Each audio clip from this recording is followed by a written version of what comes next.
amigos, tudo bem? Aqui é o Rafael Campos, estamos com mais um episódio e hoje iremos trazer o primeiro episódio aí de 2025 e vamos trazer um episódio que a gente vai voltar um pouco no passado, lá para os anos 90, onde iremos conversar um pouco sobre Shurato, o Rei Shura.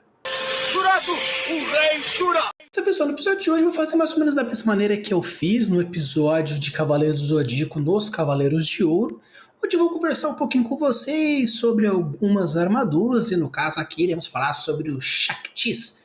No caso, eu não consegui achar umas armaduras no seu formato animal, numa qualidade muito boa, e no caso, nas armaduras no seu formato humano, também não achei lá aquelas coisas, mas é o suficiente para a gente discutir. Então, hoje eu vou conversar um pouquinho com vocês sobre algumas referências que aparecem nessas imagens, nesses Shaktis, e também trazer um pouquinho sobre a cultura hindu e algumas referências interessantes sobre alguns nomes e algumas coisas legais sobre isso aí. Se você gosta desse tipo de conteúdo, já deixa o seu like, já se inscreve no canal e bora lá conversar um pouquinho mais sobre os Shaktis de Shurato.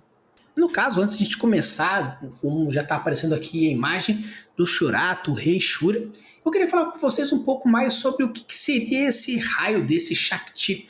E é interessante porque, da mesma forma que existem algumas referências legais e interessantes sobre o nome desse termo com diversas religiões, existe uma religião específica chamada o Shaktismo, onde tem uma semelhança muito próxima com o hinduísmo, tanto que essa galera defende Vishnu, também defende Brahma.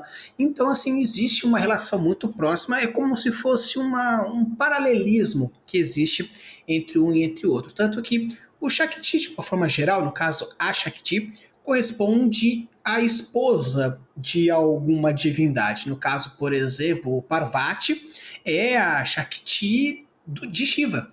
Outra mesmo, Lakshmi é a Shakti de Vishnu.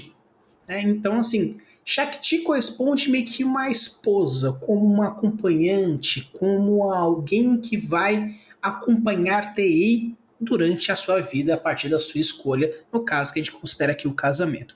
E é interessante porque os Shaktis correspondem às armaduras dos Cavaleiros do Zodíaco, mais no universo de Shurato, onde são armaduras vivas que se conectam com o seu portador. No caso, tem a Leng, que é uma mulher, mas de uma forma geral existem os outros homens, que tem essa relação direta. Então eu achei interessante porque o termo que corresponde como acompanhante, parceira, e é a armadura que vai acompanhar aquele. Então eu achei bem interessante, só pelo nome, já começando aí, eu acho isso bem interessante quando a gente fala sobre esses fatores. E no caso, a gente traz aqui, começando com Shurato, o Rei Shura, onde nós temos, de primeira forma, um elemento do leão como a principal formação. E interessante porque você percebe que tem um conjunto de cores bem pro divino, o azul, o branco, o dourado, alguns detalhes para o vermelho, mas de uma forma geral você vê como um grande elemento o branco. Pra galera que assistiu o anime sabe que o Shurato ele tem uma contraparte que é o Gai, que corresponde à cor preta, que no final das contas é o equilíbrio do Yin Yang. Apesar do Gai não ser um personagem ruim, quando ele é transportado para o mundo espiritual, ele é despertado um lado negativo dele pelo vilão. Então você percebe que o Shurato e o Gai correspondem à mesma moeda, tanto que eles se fundem para conseguir ter o Shakti do Deus Supremo, e você vê como o Gai preto, a cor preta correspondendo à parte preta do Yin Yang, e o Shurato, a parte branca do Yin Yang, criando então esse equilíbrio da escuridão, da luz e assim por diante. Então eu achei bem interessante, primeiramente, pelo fato de ter escolhido um leão como seu principal elemento do nosso protagonista, e um elemento bem forte, apesar do leão ser também um elemento muito forte em diversas culturas e também em diversos simbolismos, tanto que a semiótica muitas vezes fala sobre o poder, a imponência, a realeza. Muitas casas europeias utilizaram o leão como seu brasão, muitas histórias utilizam o leão como cara responsável pelo que ou pela alguma coisa. A Receita Federal ela utiliza o leão como o poder, o amedrontador. Então você percebe que é interessante os elementos trazidos aqui, Porque apesar de ser um caso, um leão com uma criatura selvagem, imponente, poderosa, é o branco, relacionado muitas vezes à questão da paciência, da tranquilidade, a superioridade, a espiritualidade superior, a união de todas as coisas, como o amor que une, da mesma forma que na física tem a união de todas as cores, as luzes, formando a cor branca.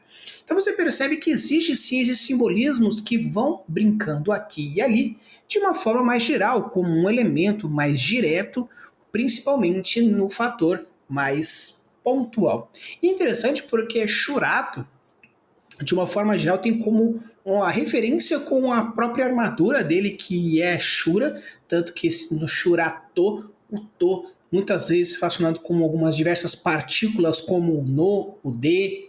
Então você vê que é como se fosse uma forma de personificar Shura.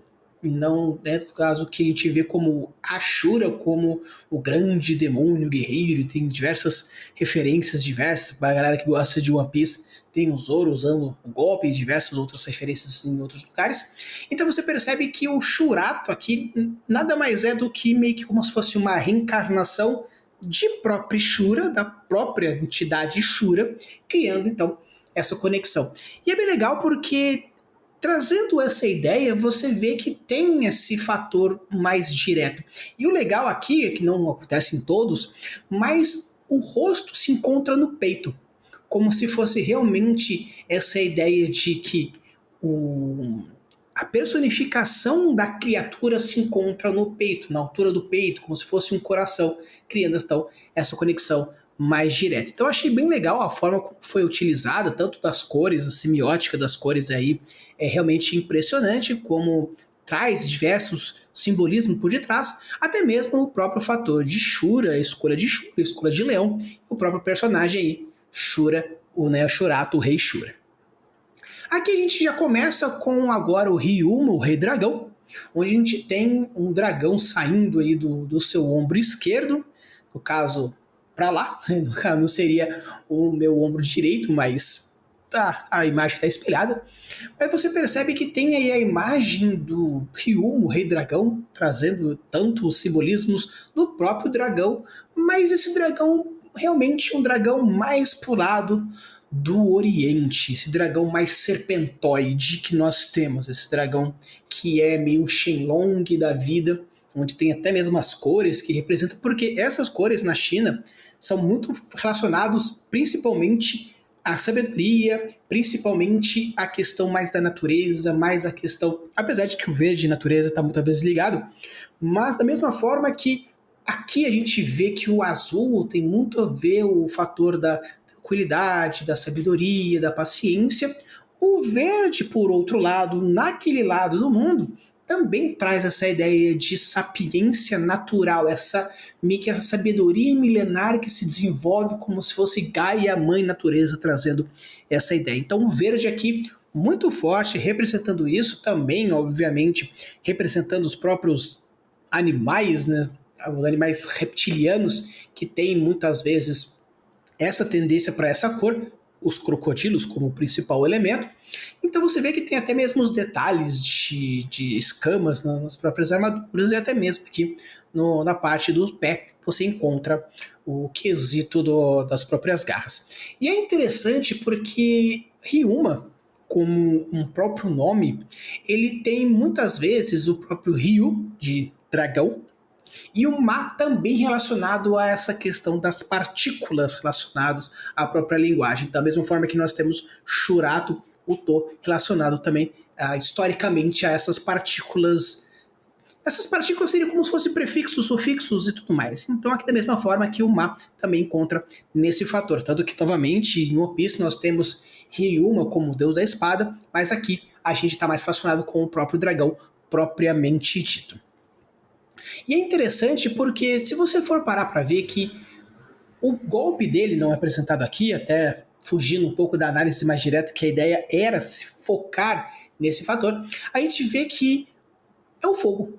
No caso do Shurato, era uma energia mais relacionada à própria divindade, e aqui ele usa um golpe que sai um dragão de fogo, tanto da boca do dragão quanto da própria lança que ele usa como arma. E a lança, se você for ver, todas as armas utilizadas no anime, aqui no caso não está mostrando todas elas, na verdade não está mostrando nenhuma delas, mas no anime mostra algumas armas que essas armas são utilizadas pelo próprio divindade Vishnu, da própria divindade Shiva, como forma de representação, porque Vishnu seria como se fosse a Atena dentro do mundo de Shurato, onde é a divindade Master.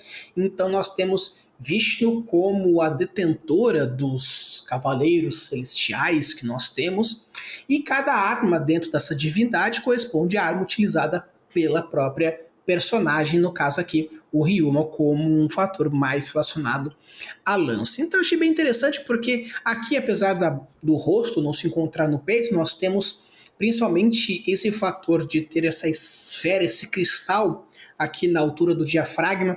É interessante porque em várias culturas, principalmente aquelas que relacionam com chakras, existe um chakra posicionado muito próximo ao plexo, que é onde se encontra aí, e esse plexo, muitas vezes, esse chakra está relacionado diretamente com o saber lidar melhor com o mundo, algo que representa muito forte dentro desse personagem, porque ele é um dos mais velhos, ele é um dos mais maduros, já tem família, já tem esposa, já tem filho. Então você vê que existe um ar de maturidade, tanto que a própria armadura, dentro dessa sapiência do fato de ser o dragão, juntamente com a posição desse círculo, no caso desse cristal, na altura do plexo. Então achei bem interessante porque, como eu falei, apesar de muitas vezes a gente trazer diversas análises, referências, não necessariamente o autor quis trazer esses elementos, mas como forma de, às vezes, de tanta pesquisa que o personagem tem, no caso, o autor fez para conseguir criar o personagem, muitas vezes esse acúmulo de pesquisa gera informações no subconsciente, e quando você vai gerar alguma imagem ou gerar mesmo a própria história, você coloca informações pequenas espalhadas pelo universo, universo de personagem, um universo worldbuilding mesmo, que você vai gerando aí diversas relações, e Ryuma nós temos como um próximo Ryuma, o Rei Dragão. No caso a gente traz aqui o Hyuga, o Rei Celestial. Estou trazendo aqui como nome em português, né? Mas ele é o responsável pelo Shakti do tigre, como vocês podem ver aqui, e as cores aqui usadas são realmente as cores do próprio tigre. Não existe um fator muito mais do que isso. Ele é um personagem extremamente leal, extremamente sábio, mas o tigre aqui a gente referencia principalmente esse fator do lado mais das cores propriamente ditas. E o interessante é que muitas vezes as pessoas falam que Shurato corresponde ao cavaleiro do zodíaco do hinduísmo ou coisa do gênero. Aqui, apesar de eu defender que não, e sim ter uma certa inspiração, é complicado, porque o Hyuga aqui também tem um personagem do cavaleiro do zodíaco que se chama Hyuga, e ele aqui utiliza gelos e cristais, e o Yoga também utiliza. Aí é complicado querer defender. Mas de uma forma geral é interessante porque se mantém dentro do padrão do animal com boca no peito, e também tem essa referência mais diretamente ligada às próprias cores do próprio animal. Obviamente você pode utilizar que existe, por exemplo, o tigre de Bengala com um tom mais laranjado, ou o tigre siberiano com um tom mais esbranquiçado, mas no caso aqui é um tigre mais direto, obviamente ligado ao ouro, e também a parte mais de elevação devido à cor amarela, porque o tigre ele é laranja, aqui nós temos um tigre extremamente amarelo, mas muitas vezes como o amarelo está relacionado à riqueza, não apenas a riqueza material, mas a riqueza de espírito, e também ao fator de ter habilidades mentais, no caso relacionado à concentração, relacionado a vitalidade, então você percebe que tem esses fatores também relacionados ao próprio personagem, que aqui foge da análise direta do Shakti propriamente dito, mas existe então essa relação mais direta. E aqui nós temos o Leiga. É interessante porque em português a gente fala, né, que Leiga é o rei Karla, só que é interessante porque Karla é uma maneira de ouvir o Karura, e o Karuga tem a ver no caso, a Garuda. Né? Então, aqui o Leiga ele é o rei Garuda, que virou o Garuda no japonês, aquela mistura virou Karura, que na hora que você põe para o português vira Carla. Então tem essa aí, tem esse fator, mas nós temos aqui o Leiga, o Rei Carla, também com a ave aqui no peito. É interessante porque alguns consideram como fênix, e sim, Garuda é um animal relacionado à águia, mas também relacionado às chamas, à vivência, ao poder. Então, sim, meio que, apesar de algumas pessoas considerarem que existe a versão fênix do mundo oriental, que é a fênix de um lado e no caso, a ave do paraíso no outro lado, Garuda é um pássaro também que também tem essa referência. E é interessante porque as cores em si não representam muito a parte relacionada ao Garuda quanto a divindade do hinduísmo, nem mesmo a questão da própria personalidade do Leiga. Mas é interessante você ver que aqui as asas, elas são funcionais. Diferentemente, no caso, a gente pega meio que aquelas orelhas que aparecem no Shakti do Shurato, também poderia ser algo que planasse ou gerasse pelo menos um escudo, mas no caso aqui nós temos o Leiga realmente como com asas realmente funcionais. Obviamente não é algo que ele bata, é mais figurativo, porém sim, ele consegue voar, não apenas com o próprio Shakti, que é algo que todo mundo consegue, porque ele fica no formato de uma moto e todo mundo vai meio que skatando em cima dos próprios Shaktis, só que aqui ele também tem essa capacidade de voar com a própria armadura ativa.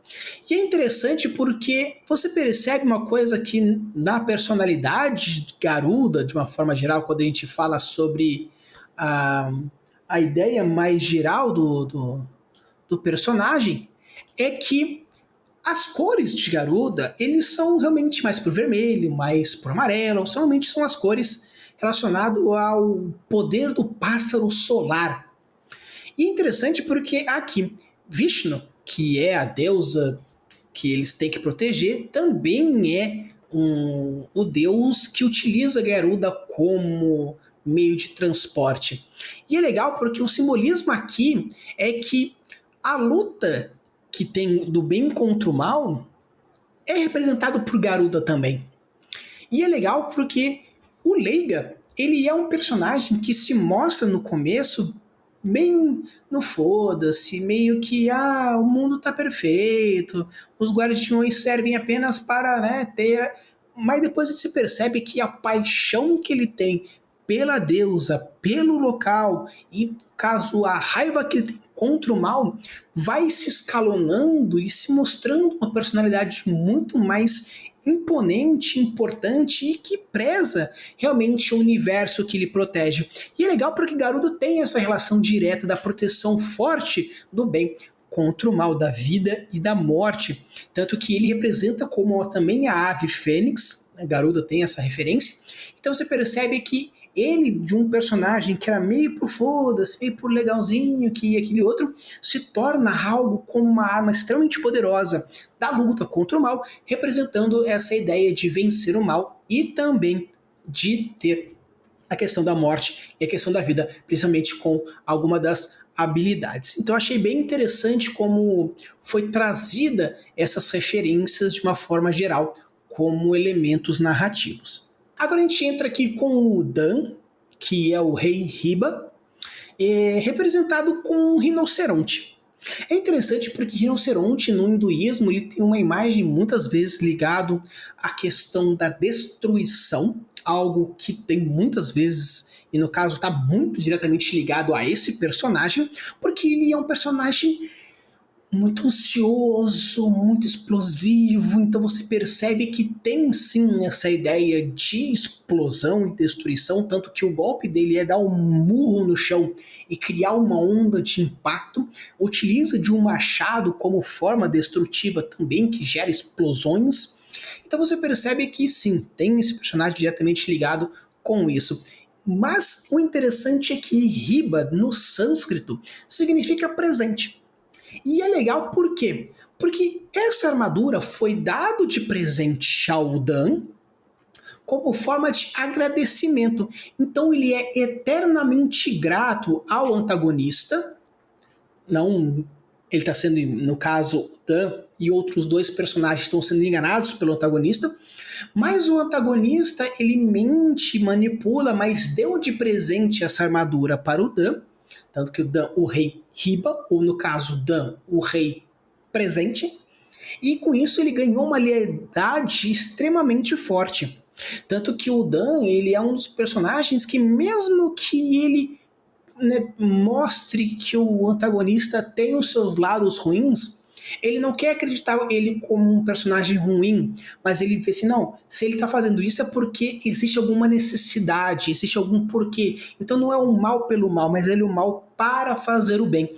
Então você percebe que tem tanto a questão da personalidade dele, como utilização da própria escolha do animal, como o próprio riba, que é interessante pelo fato de ter nessa ideia do sânscrito como a origem do próprio desenho, ter essa ideia de presente, algo que tanto a armadura foi dado de presente e com isso ele deu de presente ao antagonista a lealdade sem sombra de dúvidas. Então achei bem interessante porque apesar da imagem não trazer muitas referências, pelo azul ser algo mais pela sapiência e pela paciência, algo que é contraditório ao vermelho, que é da ferocidade, algo que está muito mais ligado a ele, então você percebe que ele luta sempre para ser uma pessoa paciente, ser uma pessoa tranquila, ser uma pessoa, mas, como a armadura representa, mas nós temos o rinoceronte, uma criatura extremamente destrutiva, como o seu simbolismo de uma forma geral, pela sua força, pela sua imponência, mas existe também o vermelho como essas partículas de selvageria, algo que também está relacionado ao personagem. E no caso aqui nós temos Quenya, né, que ele é o rei Dapa. E é interessante porque aqui nós temos um javali, né, um javali da água, algo que está diretamente ligado muito forte com a mitologia hindu, tanto que os golpes dele estão diretamente ligados com a água, como o golpe do redemoinho de Dapa, ou a mina perfurante do mar de Dapa. Então, por quê? Porque são, no caso, animais relacionados com a água, e tem esse fator. E é legal porque você vê que essa cor meio que pro cinza, meio que pro marrom, dependendo da mídia, tanto que é algo mais relacionado ao próprio animal. Apesar de que muitas vezes o marrom muito ligado à coisa mais certa, mais a certeza, mais a questão do concreto. Esse é um personagem extremamente espiritualizado, tanto que muitas vezes personagens que mantêm os olhos fechados, como Shaka, e aqui o Quenya, ou Kunya, ele tem essa relação direta de manter os olhos fechados para que não veja o mal do mundo e assim consiga receber as informações do mundo por outros formatos. Também tem essa ideia aqui. Ele também é um dos personagens que foi manipulado pelo antagonista para lutar contra os nossos protagonistas e também contra a deusa que protege a Terra. Então você percebe que tem essa relação direta como um personagem mais das cores relacionado ao próprio animal, aí também essa contradição. E é interessante porque muitos personagens aqui trazem essa ideia não contraditória, mas essa ideia de dualidade. Da mesma forma que no hinduísmo tem muito dessa força, o Yang tem muito dessa força, tem muito essa ideia de duas forças, o bem, o mal, a luz, a sombra, mas também tudo isso é a força do equilíbrio. Existe o Deus da destruição, existe o Deus da criação e aquele que mantém a conexão entre essas duas entidades. Então você percebe que as cores, os personagens, têm muito dessa ideia de ter um lado X e um lado Y. Apesar de que a gente pega o Shurato e o Gai como personagens que se complementam, algo que está referenciante muitas vezes ligado à própria história, aqui você percebe que os personagens, as próprias armaduras, trazem sim essas referências de uma forma geral. E uma coisa que eu achei interessante quando a gente fala sobre aqui o próprio Dapa, é legal porque se você for pegar no hinduísmo, o Dapa ele tem uma tradução muito próxima, meio que uma conexão etimológica muito forte com o termo Darpa. E o termo Darpa é interessante porque ele é algo que tá muitas vezes, é um conceito que está muitas vezes ligado à cura pela meditação, à absorção das coisas, ou principalmente o orgulho. Então é interessante porque esse personagem ele é extremamente orgulhoso das coisas que ele faz, das coisas que ele acredita, das coisas que ele defende.